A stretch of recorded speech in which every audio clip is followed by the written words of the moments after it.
오늘 함께 보실 말씀입니다. 구약성경 열왕기하 4장 1절부터 7절까지 말씀입니다. 구약성경 열왕기하 4장 1절부터 7절까지 말씀입니다.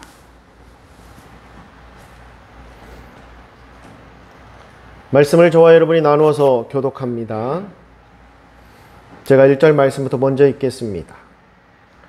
선지자의 제자들의 아내 중에 한 여인이 엘리사에게 부르짖어 이르되 당신의 종 나의 남편이 이미 죽었는데 당신의 종이 여호와를 경외한 줄을 당신이 아시는 바니이다. 이제 빚준 사람이 와서 나의 두 아이를 데려가 그의 종을 삼고자 하나이다 하니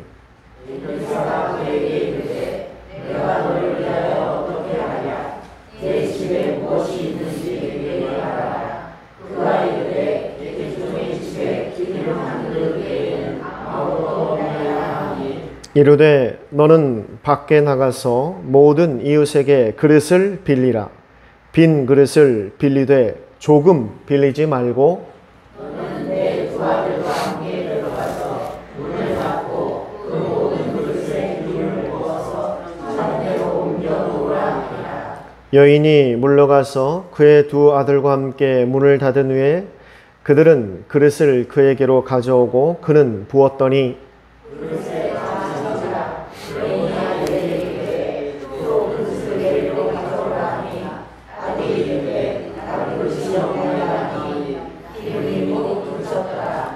그 여인이 하나님의 사람에게 나아가서 말하되 그가 이르되 너는 가서 기름을 팔아 빚을 갚고 남은 것으로 너와 내 두 아들이 생활하라 하였더라.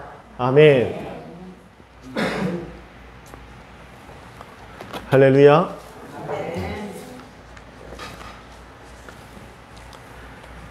오늘 성경에 엘리사와 또한 그 엘리사 밑에서 하나님의 말씀을 배웠던 그 제자의 가족에 대한 이야기가 나오고 있습니다.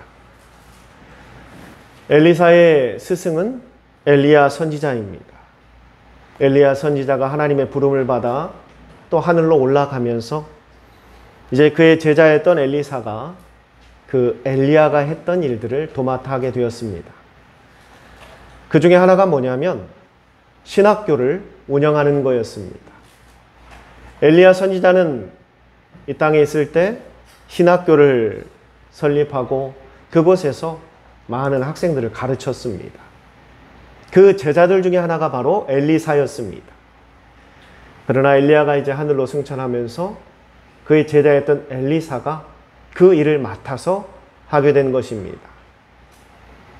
하루는 한 여인이 이 엘리사를 찾아옵니다. 엘리사 밑에서 하나님의 말씀을 배우던 학생이 있는데 그 학생이 자신의 남편이라는 겁니다. 무슨 이유인지는 성경에 기록되어 있지 않지만 그 남편이 죽게 됩니다. 두 아들을 거두고 있던 그 여인은 이제 생계가 막막해진 겁니다.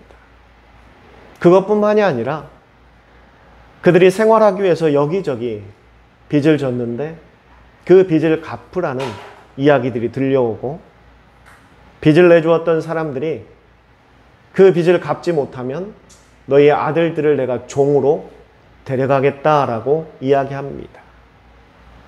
얼마나 참 힘들고 어려운 상황입니까?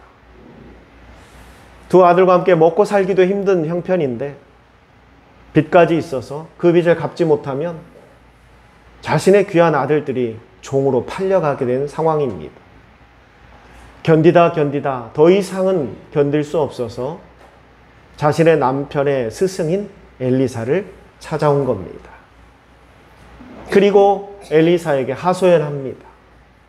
지금 내가 이렇게 어려운 곤경에 처해 있으니 도와달라, 살려달라고 부탁하고 있는 것입니다. 그 뒤에 나오는 이야기는 아마 여러분들이 다른 성경이나 또 다른 말씀을 통해서 많이 들으셨을 겁니다. 엘리사는 그 여인에게 가서 많은 그릇을 빌려와라. 그리고 그 그릇에 내가 가지고 있는 기름을 부어라. 그리하면 그 기름이 차게 될 것이다. 여인은 그릇들을 빌려왔고 그 그릇에 엘리사가 가르쳐준 대로 기름을 붓습니다. 그런데 이 기름이 부어도 멈추지 않는 겁니다. 그릇에 계속해서 기름이 차는 겁니다. 그리고 자신들이 준비한 모든 그릇이 다 찰 때까지 기름이 멈추지 않았고 준비된 그릇이 이제 다 끝나자 그때서야 기름이 멈추게 됩니다. 엘리사는 이야기합니다. 그 기름을 팔아다가 빚도 갚고 너희의 생활비를 사용하라 라는 것이 바로 오늘 본문의 이야기입니다.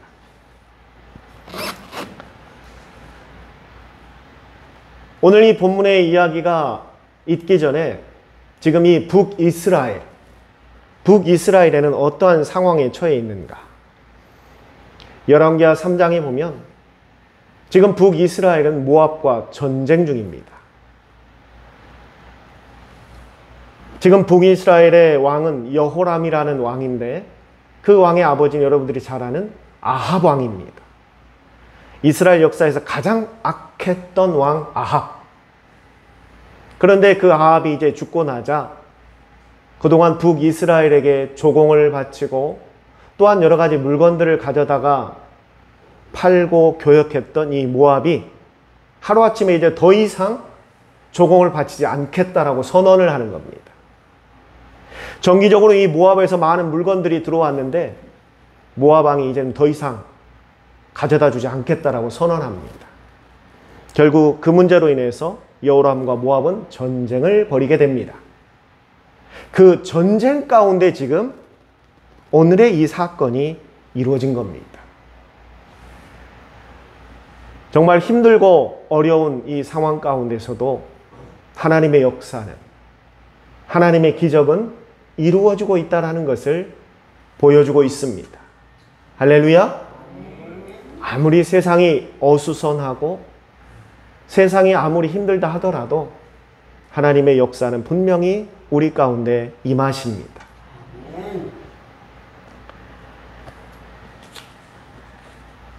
우리가 이 땅에 살면서 각자가 소망하는 여러 가지 것들이 있습니다. 그것을 무엇으로 표현할 수 있을까? 어떤 사람은 회복을 원하시는 분들도 있습니다.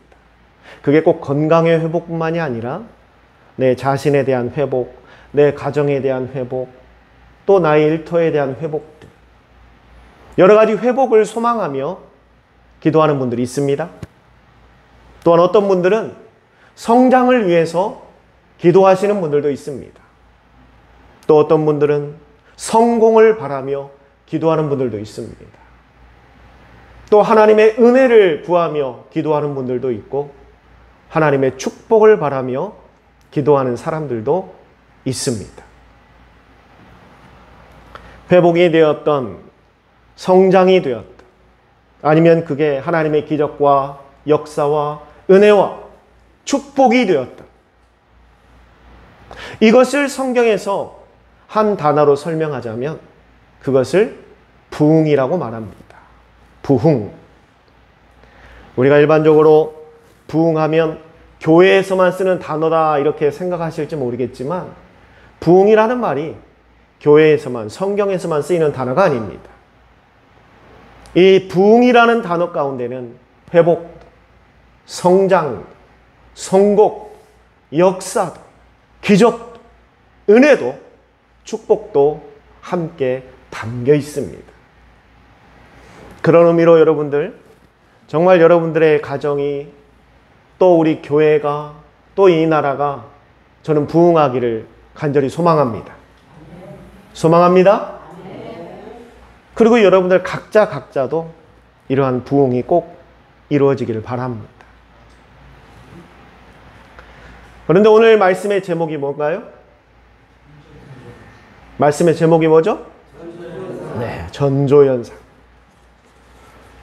일반적으로 설교에 잘 쓰지 않는 제목이기도 한데 이 전조현상, 이건 무엇인가? 어떠한 일의 발생 전에 나타나는 징조를 말합니다. 어떠한 일이 발생하기 전에 이루어지는 징조를 우리가 전조현상이다라고 이야기합니다. 일반적으로 큰 쓰나미가 몰려오기 전에 이런 현상들이 벌어진다고 합니다. 큰 지진이 발생합니다. 또한 바닷가에 바닷물이 썰물 때가 아닌데도 다 빠져나가 버립니다. 그리고 갑자기 새들과 동물들 그리고 벌레들이 산 위로 도망을 칩니다. 그러면 영락없이 큰 쓰나미가 몰려온다고 합니다. 그래서 우리는 이런 전조 현상을 통해서 어떤 자연 현상이나 재해나 무슨 일들이 벌어질 것이다 라는 것을 예측하고 대비할 수 있게 된다라는 것입니다. 왜 오늘의 말씀을 전조 현상이라고 이야기했느냐? 우리의 삶 가운데 이러한 놀라운 부흥이 일어나기 전에도 전조 현상이 발생한다라는 겁니다. 여러분, 부흥은 어느 날 아침에 갑자기 일어나는 게 아닙니다. 어느 날 하루아침에 갑자기 발생되는 것이 아니라 그 부흥의 전조 현상들이 생기게 되고 그 이후에 우리가 바라는 부흥이 이루어지는 것입니다. 그러면 우리의 삶 가운데 이 부흥이 이루어지기 전에 나타나는 전조 현상들은 무엇이 있을까? 평상시에는 하나님의 말씀을 읽고 묵상하는데 전혀 관심이 없었습니다. 그저 하나님의 말씀이라고 해봐야 주일날 설교 시간에 목사님께 듣는 이야기가 전부입니다. 그런데 어느 날부터인가 갑자기 이 하나님의 말씀이 좀 궁금해지기 시작합니다. 그리고 그 말씀을 읽어볼까 하는 생각들이 생깁니다. 이게 바로 내 심령 가운데 부흥이 일어나기 위한 전조 현상입니다. 그런 경험들 해보신 분들이 있죠? 평상시에는 전혀 말씀에 관심이 없었는데 어느 날 갑자기 이 말씀에 대한 궁금증이 생기기 시작해요. 그리고 그 말씀을 좀 더 들어보고 싶은 생각들이 생깁니다. 이게 부흥을 이루어내기 위한 전조 현상이에요. 또 평상시에 기도하자고 하면 꼭 기도해야 하나? 의문을 품게 되고 기도하더라도 확신이 없이 기도했는데 어느 순간부터인가 정말 간절히 기도하는 내 모습을 보기 시작합니다. 평상시에는 습관에 따라서 그냥 교회에서 하자고 해서 했던 기도인데 언제부턴가 그 기도에 나의 진심이 담기기 시작해요. 나의 간절함이 들어가기 시작합니다. 그건 역시 부흥이 일어나기 전에 발생되는 전조 현상입니다. 또 어떤 분들은 예배를 드리는 것이 좀 그냥 주일이니까 내가 그리스도이니까 하는 마음으로 예배를 드렸었는데 언제부턴가 하나님 앞에 예배 드리는 것이 막 기다려집니다. 예배 드리는 게 기다려져요. 그리고 예배에 막 참여하고 싶은 마음들이 생기기 시작합니다. 그건 역시 우리에게 부흥이 일어나기 전에 나타나는 전조 현상입니다. 평상시에는 늘 불평, 불만만 입에 달고 살았는데 언제부턴가 내 입에서 감사가 나오기 시작합니다. 감사가 나오기 시작해요. 그리고 그 감사를 하나님 앞에 돌리기 시작합니다. 우리의 삶 속에서 이러한 일들이 차근차근 일어나고 있다면 그 심령은 이제 하나님께서 주시는 부흥이 일어나고 있다는 것입니다. 할렐루야! 아마 이 중에 여러분들도 경험해 보신 분들이 계실 겁니다. 그렇죠? 없으세요?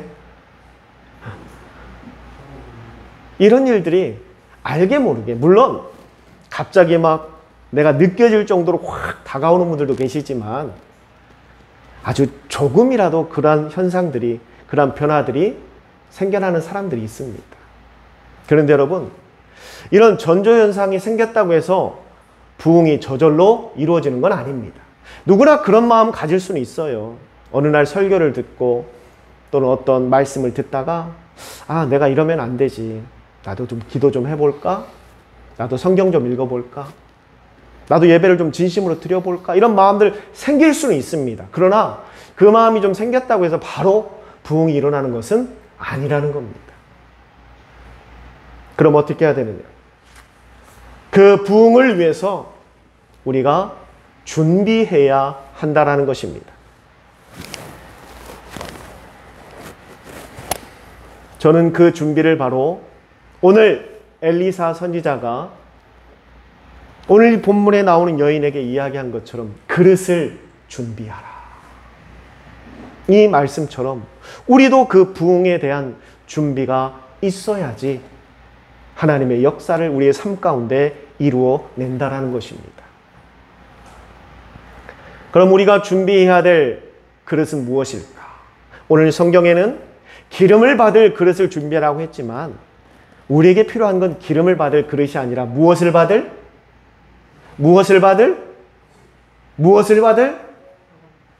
다시 설교해야겠어요. 처음부터. 자, 눈 뜨시고 처음부터 다시 하겠습니다.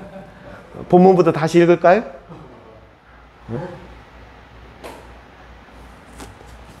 부흥을 받을 그릇을 준비해야 합니다. 여러분, 지금부터 하는 말은 원고에 없는 말입니다. 준비도 안 했던 말인데 오늘 성령께서 지금 하라고 해서 하는 겁니다. 오늘 준비 안 한 내용이 지금부터 하는 말은 뭐냐? 우리가 수없이 많은 이 부흥에 대한 설교들을 듣습니다. 부흥이 뭐라고 그랬죠? 뭐 성도들 교회 많이 오는 거? 교회 건물이 커지는 거? 여러분, 그게 부흥이 아니에요. 오해하지 마시기 바랍니다. 교회에서 부흥을 위해서 기도합시다 하면은 성도들이 머릿속에 떠올리는 건 성도들이 많아지는 거, 교회 많이 오는 거, 그리고 교회 건물이 막 커져가는 거. 천만의 말씀입니다. 성경에서도 그걸 부흥이라고 얘기하지 않습니다. 부흥은 내 삶에 긍정적인 반응이 일어나는 걸 부흥이라고 말하는 겁니다. 각자 개인에게는 평상시 하나님에 대한 열정과 사모함이 없다가 그게 일어나기 시작하는 것. 기도나 말씀에 대한 간절함이 없었는데 어느 순간부터 그게 점점점 생겨나기 시작하는 것은 내 심령의 부흥이 일어나고 있다는 겁니다. 교회도 마찬가지입니다. 복음을 전하고 하나님의 일을 하는데 전혀 관심이 없었는데 어느 순간부터 성도들이 모이기 시작하고 우리도 교회도 정말 기도하는 교회가 됩시다. 복음을 전하는 교회가 됩시다. 하나님의 일을 하는 교회가 됩시다라는 의견들이 서로 막 생겨나기 시작하는 게 바로 부흥이라는 거예요. 가정도 마찬가지고요. 나라도 마찬가지입니다. 그래서 그 부흥을 제가 뭐라고 말했습니까? 성장이고 또 성공이고 역사이고 기적이고 축복이라고 말하고 있는 겁니다. 아마 제가 우리 교회 부임에서도 이 부흥에 대해서 많은 설교를 했습니다. 그런데 여러분, 아무리 이 부흥에 대한 이야기 또 설교를 들어도요, 그 부흥이 삶 가운데 나타나지 않는 경우가 대부분입니다. 왜 그런가? 그것은 이 부흥에 대한 간절함이 없어요. 없습니다. 사모함도 없고요. 기다림도 없습니다. 그리고 그 부흥이 나에게 임하기를 소망하지도 않습니다. 제가 왜 이야기를 하는가? 여러분들의 눈빛을 보면 그게 느껴져요. 여러분들의 눈빛을 보면 그게 느껴집니다. 정말 이 목사의 안타까움은요, 목사가 설교를 준비하는 것은 이 설교가 저의 생명에 있어서 마지막 설교라는 마음으로 항상 전합니다. 그런데 듣는 성도들은 앞으로도 들을 수없이 많은 설교 중에 하나라고 생각합니다. 그게 바로 차이예요. 그런 설교는 여러분의 삶에 아무런 변화가 없습니다. 그저 무의미하고요, 무가치하고요, 그저 지루한 시간에 불과합니다. 그러한 시간이 아무리 수십 시간, 수백 시간이 모인다 하더라도 우리 삶에 그 어떠한 역사도 나타나지 않습니다. 단 하나라도 정말 그 말씀에 대한 사모함이 있어야 그 말씀이 여러분의 삶에 들어가기 시작하는 것이고요. 그 순간부터 성령이 역사합니다. 정말 오늘의 이 부흥에 대한 설교가 그저 앞으로 여러분들이 듣게 될 수없이 많은 설교들 가운데 하나가 되지 않기를 바랍니다. 물론 이렇게 이야기해도 또 어김없이 그저 한 귀로 듣고 한 귀로 흘리는 분들도 있을 수 있습니다. 그래도 지치지 않고 계속하겠습니다. 다시 원고로 돌아옵니다. 부흥을 그냥 내 마음 가운데 조그만 변화가 생겼다고 해서 그냥 저절로 찾아오는 게 아니라는 겁니다. 부흥도 준비해야 합니다. 준비하지 않는 자에게는 그 어떠한 역사가 일어나지 않습니다. 그리고 오늘 성경에서 왜 느닷없이 이 여인의 이야기를 기록했을까? 그저 남편이 죽어서 형편이 어려운 여인이 그 남편의 스승을 찾아와서 도와달라고 해서 그저 엘리사가 던지는 말로 그릇을 많이 구해다가 기름을 부어봐라. 기름을 부었더니 기름이 차고 넘치더라. 그러니 그걸로 빚 갚고 잘 먹고 잘 살아라. 이게 오늘 이야기의 끝이에요. 왜 굳이 이런 이야기를 오늘 이 성경에 기록했을까? 안 넣어도 아무 의미 없고 아무 상관이 없는 이야기인데 왜 기록했을까? 지금 나라는 전쟁 중인데 왜 이 이야기를 집어넣었을까? 그것은 전쟁의 고통, 그 전쟁의 환난 가운데서 다시금 회복할 수 있는 길이 무엇인지를 보여주고 있는 겁니다.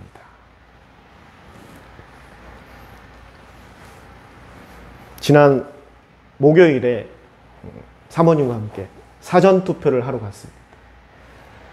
사람들이 많이 있다고 해가지고 오후쯤에서 가봤어요. 그랬더니 없더라고요. 그래서 아주 쉽게 투표를 하고 왔습니다. 저한테 묻지 마세요. 누구 찍었는지. 묻지 마. 비밀입니다. 비밀. 제가 왜 이야기를 하냐면요. 뭐 어떤 특정 후보나 특정 정당을 지지하라고 말하는 게 아닙니다. 정말 목사로서 지금 이 대한민국을 바라볼 때 너무나 가슴 아픈 게 뭐냐면요. 이 나라가 언제부턴가 두동강이 나 있습니다. 철저하게 둘로 쪼개져 있어요. 이게 마치 적군을 대하듯이 전쟁을 벌이는 심정으로 대하고 있습니다. 누구를 죽여야 된다라는 말이, 없애야 된다라는 말이 너무 자연스럽게 나오고 있어요. 우리가 같은 민족이고 같은 나라에서 살아가는 사람들인데 원수처럼 대하고 있습니다. 그리고 심지어 그것을 조장하고 있어요. 조장하고 있습니다. 매우 심각할 정도로 이 나라가, 이 땅이 두동강 나 있습니다.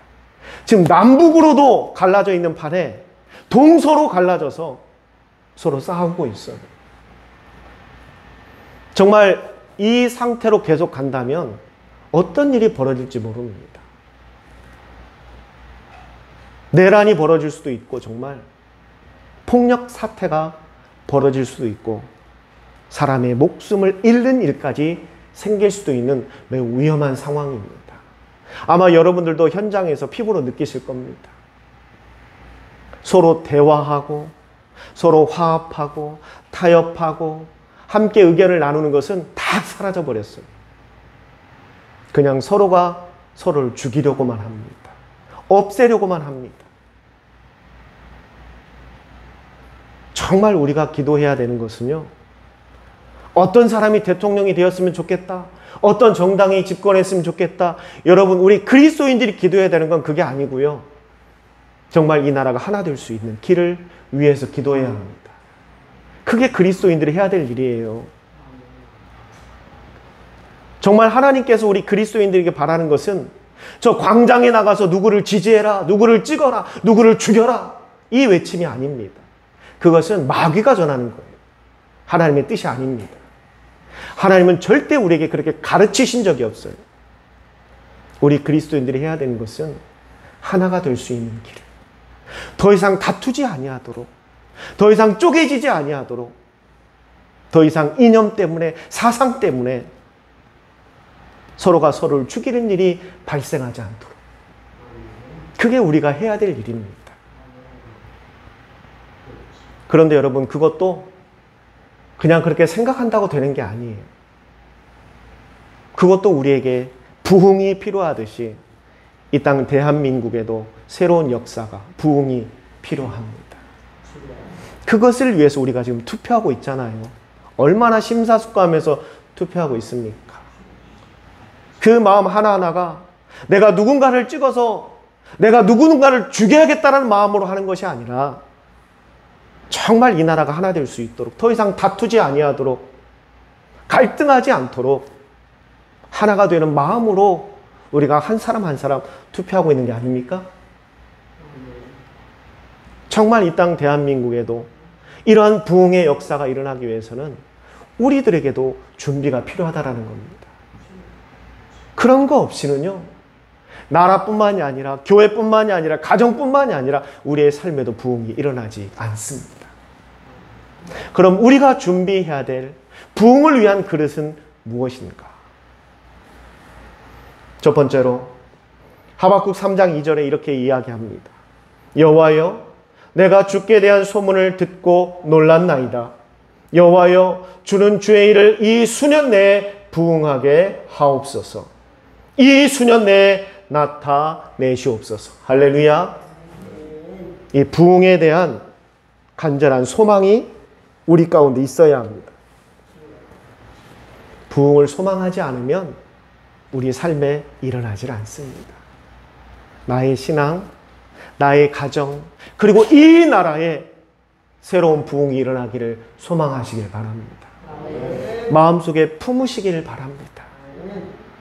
그 소망을 통해서 하나님이 역사하시는 겁니다. 그리고 우리가 또한 준비해야 되는 것은 시편 63편 1절에 하나님이여, 주는 나의 하나님이시라. 내가 간절히 주께 주를 찾되 물이 없어 마르고 황폐한 땅에서 내 영혼이 주를 갈망하며 내 육체가 주를 앙모하나이다. 아멘. 이건 간절함을 이야기하고 있습니다. 정말 부흥이 일어나기를 간절히 바라는 것. 이 간절함이 우리 가운데 준비되어야 한다는 겁니다. 그리고 세 번째로 로마서 4장 21절에 말합니다. 약속하신 그것을 또한 능히 이루실 줄을 확신하였으니. 할렐루야. 하나님께서 분명히 나의 삶을, 나의 영혼을, 나의 가정을, 우리 교회를, 그리고 이 나라를 부흥시켜 줄 것이라는 그 확신을 가져야 합니다. 그리고 마지막으로 누가복음 8장 15절에 말합니다. 좋은 땅에 있다는 것은 착하고 좋은 마음으로 말씀을 듣고 지켜 인내로 결실하는 자니라. 할렐루야. 우리에게 소망을 가지고 거기에 대한 확신을 갖고 거기에 대한 간절함으로 나아갈 때 하나님은 분명히 이루어 주십니다. 그리고 우리는 그것을 기다리면 되는 것입니다. 사랑하는 성도 여러분, 우리가 의심한다라는 것은 마태복음 14장 31절에 믿음이 적어서 의심한다라고 말하고 있습니다. 내 삶 가운데, 나의 가정에, 우리 교회, 이 나라에 정말 부흥이 일어나지 않을 것이라고 의심한다면 그건 우리에게 믿음이 없기 때문입니다. 창세기 49장에 보면 창세기 마지막에 야곱이 그의 아들들에게 이제 축복하면서 창세기가 끝납니다. 창세기의 마지막은 그 아들들을 다 불러다 놓고 이제 축복을 해요, 야곱이. 그런데 창세기 49장 28절에 보면 야곱이 이렇게 이야기합니다. 그 아들들을 다 앉혀놓고 한 사람 한 사람 축복하고 마지막에 뭐라고 이야기하느냐. 그의 분량대로 하였다라고 말하고 있습니다. 여기서 말하는 분량이 무엇이냐면요, 오늘 성경에서 말하는 그릇을 이야기하는 겁니다. 내가 준비한 그릇만큼 축복해 주었다라는 것. 여러분, 정말 여러분의 삶이, 여러분의 가정이, 그리고 여러분의 교회가, 그리고 이 나라가 부흥되기를 소망하십니까? 소망하십니까? 그러면 그 부흥에 대한 준비를 하셔야 합니다. 그냥 앉아 있는다고 해서, 그냥 생각한다고 해서 부흥이 일어나는 것이 아닙니다. 거기에 대한 분명한 기다림이 있어야 합니다. 부흥에 대한 소망을 가지십시오. 그것을 간절히 기도하십시오. 하나님께서 이루어 주신다라는 확신을 가지십시오. 그리고 하나님께서 이루어 주실 것을 기다리시기 바랍니다. 하나님은 분명히 여러분의 그 부흥의 그릇을 다 채워주십니다. 여러분이 준비한 만큼 하나님은 채워주십니다. 그러니 부족하지 않게 넉넉히 준비하는 여러분들 되시길 바랍니다. 여러분의 신앙을 위해서, 여러분의 삶을 위해서, 여러분의 가정을 위해서, 교회를 위해서, 그리고 이 나라를 위해서 넉넉한 부흥의 그릇을 준비하십시오. 하나님이 분명히 채워주십니다. 기도하겠습니다.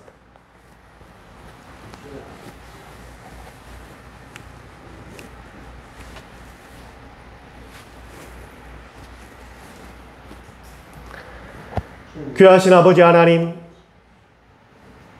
오늘도 저희들을 불러주시고 하나님의 말씀을 듣게 하여 주셔서 감사합니다.